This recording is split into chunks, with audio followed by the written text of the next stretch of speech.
نماز پڑھنے اور قائم کرنے میں کیا فرق ہے؟ گجرات سے ہمارے دوست ہوا کرتے تھے شفاقت، ان کو خواجہ گڈو کہتے تھے، وہ فوت ہو گئے۔ یہ پہلی دفعہ سوال مجھے زندگی میں انہوں نے کیا تھا کہ نماز پڑھنے اور قائم کرنے میں کیا فرق ہے۔ یہ میری کتاب ہے اللہ الصمد، اس کا ایک چیپٹر ہے باقاعدہ، وہ تو ڈیٹیل ہے، یہاں تو اتنی ڈیٹیل سے بات نہیں ہوتی۔ دو چیزیں میں نے بڑی آسان طریقے سے سمجھائی تھی۔ دو چیزیں ہیں، ایک ہے اقرار باللسان، ہم زبان سے اللہ کا اقرار کرتے ہیں، اور ایک ہے تصدیق بالقلب، ہم اپنے دل کی گہرائیوں سے اللہ کا اقرار کرتے ہیں۔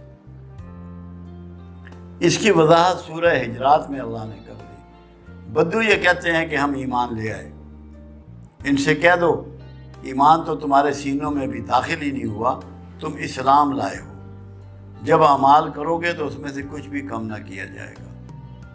تو مجھے بابا اشفاق نے اس پہ پوچھا کہ یہ کیا بات ہے، اس میں جو تفریق کر دی گئی ہے مومن کی اور مسلم کی، جو اسلام لایا وہ مسلمان ہے اور جس کے سینے میں ایمان میں جاگزی ہو گیا وہ مومن ہے۔ تو میں نے اس پہ یہ کہا تھا جو اللہ کو مانتا ہے وہ مسلمان ہے، اور جو اللہ کی مانتا ہے وہ مومن ہے۔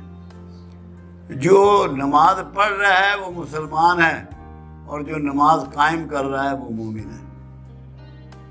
اس کو ایسے سمجھیں، ایک شخص نماز پڑھ رہا ہے مگر اللہ کے احکامات کی فرما برداری نہیں کر رہا، وہ قائم نہیں کر رہا۔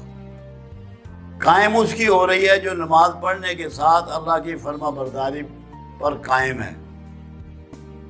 تو بنیادی فرق کیا ہوا کہ جن کاموں سے اللہ روکے اس سے رک جاؤ، جن کاموں کو کرنے کا کہے کرو، تو پھر تو تمہاری ہے نماز قائم۔